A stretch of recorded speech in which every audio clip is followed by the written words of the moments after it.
Okay. So, um, what's your name, or you don't have to use your real name, but whatever. That's fine. My name is Jared Ray Jensen. I was born 9/22/90, September 22nd. My social. No, I'm kidding. That's funny. Um, Jared. yeah, my name is Jared. And you just got here I just got here today, less than 24 hours ago. from I'm Sundance. coming from Lakota Sundance in Goldendale, Washington.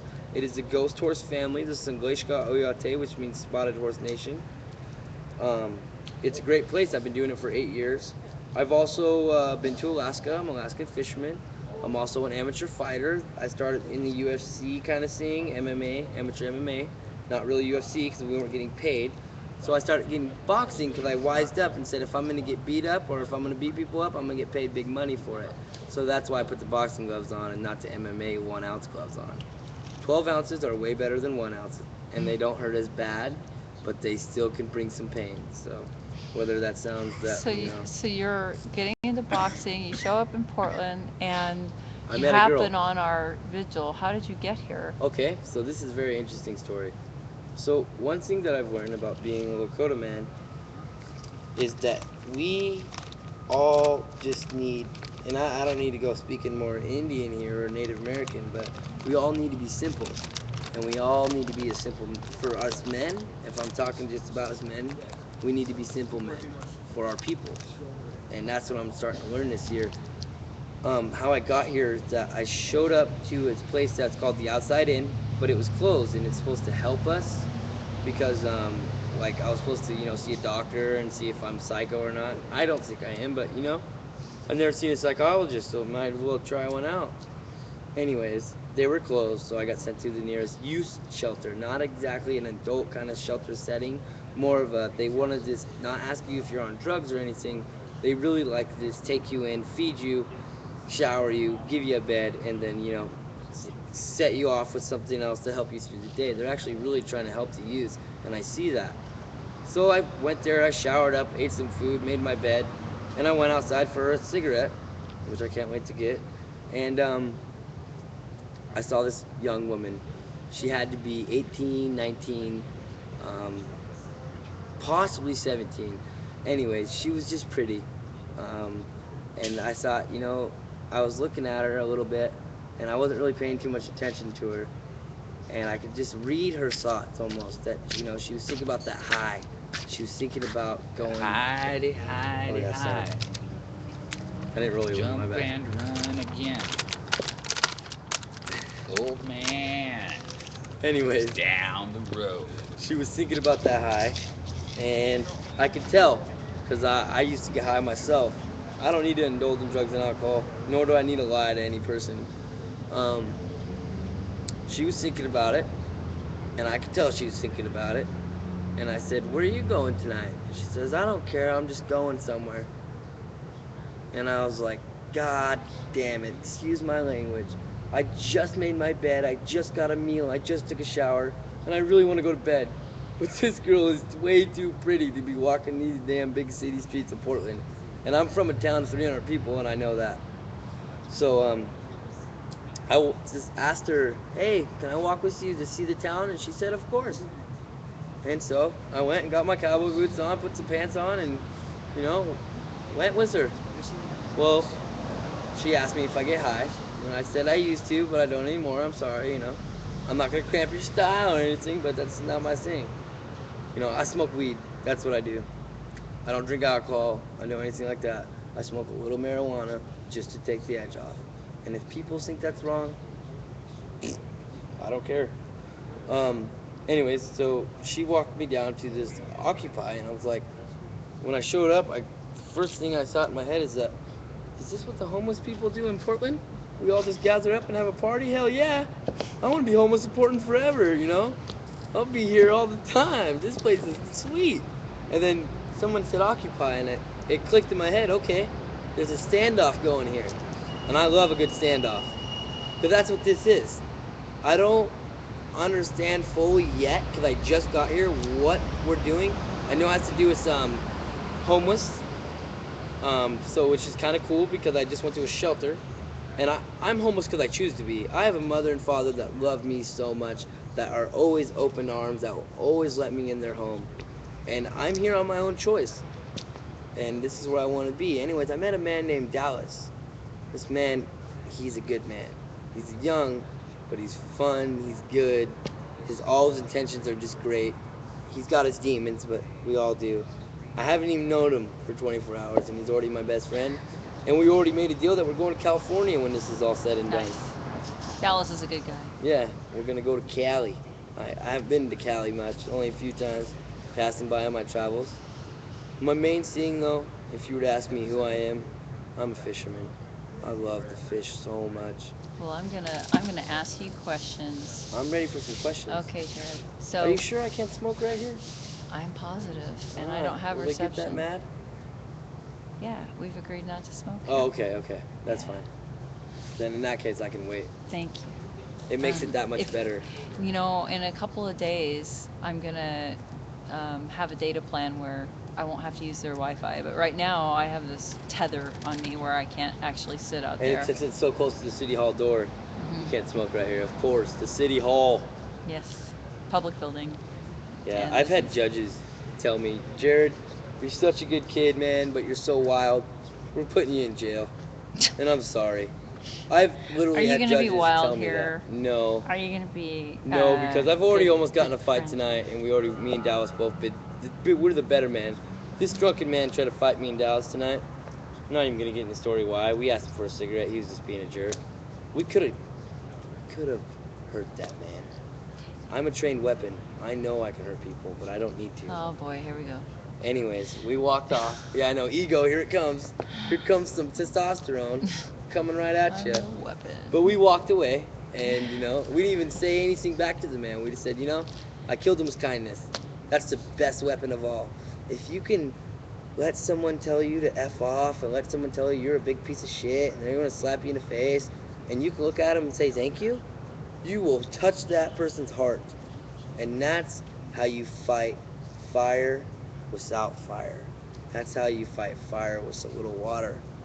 Gotta throw some water on somebody's fire once in a while. I'm gonna reel you in here. We're Okay. gonna talk about your experience when you got here. Did people come and tell you what we were protesting, what we were demonstrating? Not right away, because I was on a mission when I got here. I was looking for the little ganja, and these guys were like, they could tell that I was on my mission. Are And- you gonna tell me that you came here? Cause No. Okay, because you've got to know this. Yes, this is not a drug addict scene. This is Okay. not. These are not drug addicts here today. These are Okay. people that have probably jobs So let and me. people that work. So and- you are gonna hear this from me if you didn't hear it already. Mhm. Now I'll tell you. This is not a law-breaking area. We are Right. not gonna break the law on this public property. anywhere on this property. This sidewalk going around this protest, the reason Occupy Portland has community norms, one of them is we don't break the law in public space. People are not going to get, if a person has a tent or a home or whatever, we're not going to get in their business. That's what we decided at camp, Okay. when the community norms. But in public space, outside of those tents or whatever, and we don't control what the law enforcement does. There's cameras everywhere, there's security. We're in the light for safety, and with safety comes that responsibility. I did. So, I did. so you know that, especially as a new person, Mhm. if I were to see somebody doing any of that, You would have to turn us in. I wouldn't turn you in. Oh. I would encourage you to find another location. Oh, okay. I would Well, thanks for gently not encouraging turning us in. I Yeah, would no, expect hell you to no. turn us in, because we're jeopardizing your cause. Well, some people would feel that way, but I most do. of us, I don't think. I'm here to feel tell you way. that I came. I'm going to be very honest with you. I'm a very honest man. Like that. RRS is respect, responsibility, and silence, and that's what I have to live by. Silence is a very powerful thing. If you can be quiet for more than 10 hours, 12 hours a day, you'll learn a lot more than you think, and you'll be able to do a lot more of them, because your brain is the most powerful thing, and it also is your worst enemy. But just had a really bad day. I got in a few little scuffles. I understand. And I was looking. This I is mean, Portland. I'm Portland not traveling is very around. I'm not marijuana looking positive. for that. I'm not on a crack binge. I'm not doing that. I'm actually kind of hungry. I'm getting ready to get in my nice warm bed. And then when I wake up, I'm gonna go eat some food. I'm gonna go talk to a doctor. I'm gonna go do some footwork about preparing my life because I've never been homeless. I am choosing to be homeless so I can see how the system is, so I can see why these people are occupying it. So I want to be there. I kind of want to. I can't find any words for it right now. I'm a little droopy. Sounds like you're investigating. I'm investigating. I've got pamphlets right here, both of them, by the way. You wanna Which see one? them? I got them both. Both. Yeah, both of them. It's a sandwich bag, by the way. I'm serious. It You're really afraid is. of me now because I gave you the top. orientation. No, I'm glad you did because no one else did. Okay. Well, you'll be hearing it more. Oh, Cameron! Yay! And then I have this one. This one I like. It says, I like the first thing. It says, recall Councilman Nick Fish. Oh, okay. This is Mike's. I haven't even Nick seen this yet. Fish. He being an avid Okay. fisherman. I love that. Nick the Fish. So, Hey, you big fish. Where'd my cigarette go?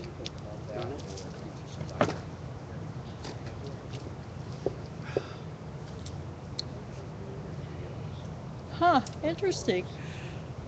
Oh, yeah. Mike didn't pull any punches. Anyway. Anyways. So, yeah, Cameron's hunger strike.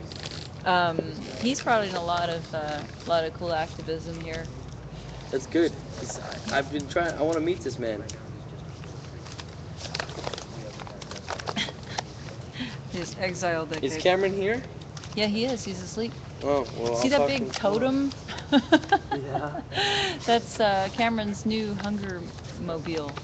He'll be sitting in that, being wheeled around as a spectacle. Where is it at? That Oh, yeah, tall yeah, thing yeah. I over see there. it. Yeah, well, Cameron's sleeping right by there.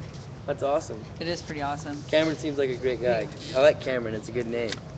He is a very nice person, and he's done a lot for us. So, okay, so, and Billy's on a hunger strike. He's right over there. We're going to have to watch out for his health. So the medics are looking at him. So yeah, this vigil here on city property, that's how it started, except it was over there, and it was just a table.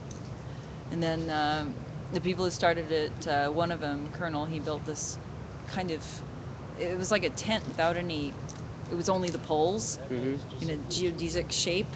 And then in the middle of the night, the next day, he put in a little bit of a top to it. And then he defended this by saying we couldn't get our religious artifacts wet. It was sacrilegious. And the people also had a right to sit in vigil. Sacrilegious? Sacrilegious. Oh, okay, sacrilegious. I thought you said sax.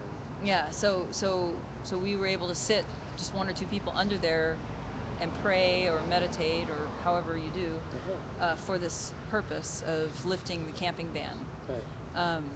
Which is also a demonstration because Right. people ask about it, and then we educate. That's And there have been many different artifacts of possessions and so forth, but the ones that are recognizable, like as an icon or anything fancy, tend to get stolen. And then what's left, you'll see very earthy things. You'll What see. do you mean by artifacts? Like at one point there was a rosary. There's a Buddha. There's there's actually a lot of That Native have come American. up out of the ground? No, I mean personal People that are bringing it. effects that people bring. 'Cause Articles. This place is an ancient place. Not only this place, but every place here on this perimeter of the world is all ancient. There can be artifact anywhere. Yeah, And well, if I'm people- talking about. But if people pray, I'm sorry to interrupt you. That's I okay. really am. I'm getting so tired. Okay, no, go ahead. But I just really would like to say this because it's fresh on my mind. Nice. People that are praying, I am very spiritual. I am very in here with my spirit. And that's okay. And I pray in my own ways. But I believe in a higher power. And I don't care what other people, I don't care if they're Mormon, I don't care if they're Catholic, I don't care if they're Jewish, I don't care if they're Buddha, I don't care if they're Japanese, Chinese. That's not really the race card, but that's more of religion. I think all the religions have a right idea of a higher power. And people have the feeling of, okay, I like this way better, so I'm gonna take this road. And well, I want to be Jewish, or I think you're born Jewish. I'm not sure how that works, but Either or. either or, right? So and they want to do that, and that's cool. I have Jewish friends, and I've got Catholic friends. I got Muslim friends, and that's a scary word because everyone says Muslim. Oh no. Not here. Oh really? That's good because I'm around people that are kind of like me in a way, I think, and that's good. And I think, oh, Uncle Buff. If my Uncle Buff was here, he would say, "Spirit takes us where we need to be." Today, I was asked to leave my Sundance because I've been angered. I've been very angry about many things. And these people are feeding off my energy because at this ceremony, we all feed off energies. Very strong energy is going around. And when one man is putting out so much energy that everyone feels it, when you walk by them, everybody's like this when they see you, that means they asked me to leave and I can come back when the next ceremony is. They didn't kick me out, banish me. They gave me a ride almost, no, I don't know, 100 miles here, made sure I had a place to stay, made sure I had things. I'm 21 years old. So I what don't- happens when you get angry? When I get angry, Yeah. I I mean, have- you had energy, but what else? I have PTSD. So what happens when you get angry? I get mad. I yell.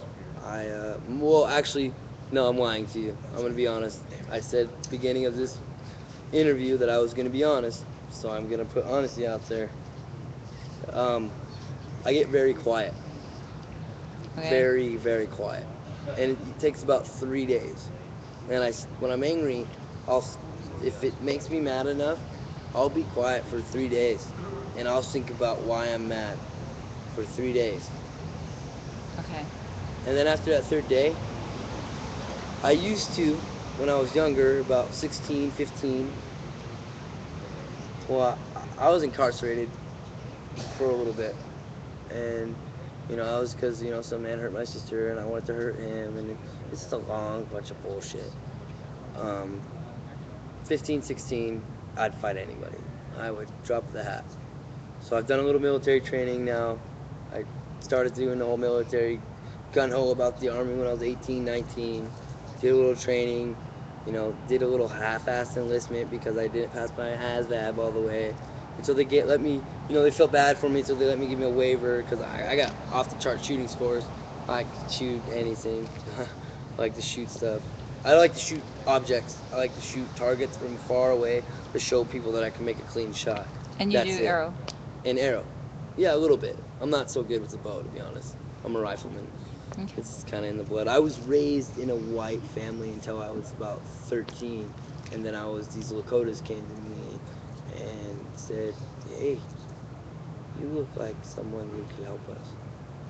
And I said, "Oh yeah, let's see." And they made me a Peta Wachasha, which means fire tender, which is very, very honorable. I just did my last year of that. this year. So the anger, for 3 days you're quiet, and then what happens? When I was younger, I used to just pop, explode. Somebody would come up and just say some little thing to piss me off, and I would just explode. I would just start fighting. But Not even- now? Huh? But now? Now I'll call one of my uncles, Uncle Nupa, Two Foxes. I call him up. He talks me out of it. Whatever I'm thinking about, he just talks me out of it. So I know you kind of want to open that up because you want to know if your people are safe. well, actually, it works both ways. I mean, what you're talking about sounds like you get hurt. I mean, you're hurting. You're angry about something. So if My your mom friends abandoned are me. seeing you, if your friends are seeing you suddenly be I use that quiet, as an excuse, a scapegoat. if they see you being quiet for 3 days, you know people are going to say, "Jared, what's up?" Yeah, Okay, and how do you feel about that? I just be like, I'm pissed, and I can't really tell you how I would feel. It just depends on how mad I really am. I mean, it takes a lot to really get me mad. I mean, you got to do something really serious. I don't get angry over stupid stuff. I mean, a woman could run up right now and smack me in the face, and I'd probably laugh. Most men cannot say that. Well, we have drama take place here. It's a hard condition. So Cool. people get grumpy. If a police officer comes up to me right now, during this video and he kicks over this thing and he pushes this lady out of her chair, I'm gonna fight that police officer. Tooth and nail. I'm gonna put my hat on backwards and I'm gonna start headbutting. I don't care. If any man disrespects a woman in front of me, I'm fighting him. That's how my daddy raised me. Whether you're a police officer, whether you're a judge, whether you anybody. Okay, so you're talking about some police officer just hauling off and Yeah, just assaulting right some now, woman. randomly. But if we were at a demonstration and the police are coming at us with The guards, the shields. clubs, but they're not hitting, are you going to attack or? No, I'm gonna see what Dallas does. Yeah. Because he's my brother here. So you're taking his lead because he's been around here. Yeah, so I'm just gonna stand back, be quiet, use that silent power that I have. Be silent, listen with my ears and my eyes, see what Dallas is doing. If Dallas says it's time to fight, I think it's time to fight. And Dallas will know when it's time to fight. He's only 19, but I think he has more of a mentality than I do sometimes. Because today, we went and had some fun. We ran on these docks at 1 o'clock in the morning, screaming like banshees, waking everybody up, and it was awesome. No, we weren't screaming Occupy. No, we weren't screaming. We were just screaming, ah, running down the docks He's like goofy. kids. I like Dallas. We were like childs, like 5-year-olds running down the docks, and it was great. To be 21 and to be able to find your inner child is one of the most powerful healing things. People at my land, of the nation, they love to say that the most powerful medicine is laughter. The more we laugh, the more medicine we're sharing with everyone else. They call laughter medicine. Yeah. My Uncle Buck used to say, he's gone too, and he was our leader. And the Sundance, he used to say, you know, resurrection was honored by Jesus because they believe that in the Bible that Jesus was resurrected. He goes, and people say that no other man could ever be resurrected than Jesus. Uncle Buck says, I beg to differ, because I see these people 4 days dance with no food, no water, men, women dancing there with no food, no water. Some men pierced to a tree for 4 days. I'm sorry, man, but after those 4 days, those people look dead. They really do. I've seen my mother do it for 14 years of my life. They look dead. Skeleton, I'm talking dead. On the 4th day, we let them all process out. They shake everybody's hand. We dump water on them. We feed them watermelon. And they're alive again like that. They're like just glowing with so much happiness and joy and love. And we're all together and we're all sitting, and most of the guys like me, we're just sitting back smoking cigars, talking about the good life, how we were just young and kids and we were just the wind in the air. Tate is the wind, and that's what controls my life, is the wind nowadays. I used to be structured. I used to do everything by oh, I gotta get up, I gotta go to work, I gotta comb my hair, I gotta make sure my laundry's done. Now I don't know where half my laundry is. I don't barely have any hair left. I don't have a job, but I'm looking for work right now, and I've already 24 hours I've been in Portland. I've already got 3 job interviews. Me and Portland are gonna do just fine. That's good. I'm glad to hear it. Well, Jared, it'll be interesting having you because I mean, this is you're bringing a lot of culture. You're bringing a lot of intensity and obviously a lot of goodwill. So it's nice to have you. And I am going to be watching because if you get quiet, I'm going to ask you what the hell. All right, thank All you. right. That's why I told you that. Well, thank you. Should I move Honor. this chair? Yeah, take it. Okay. Thank you. Have a cigarette.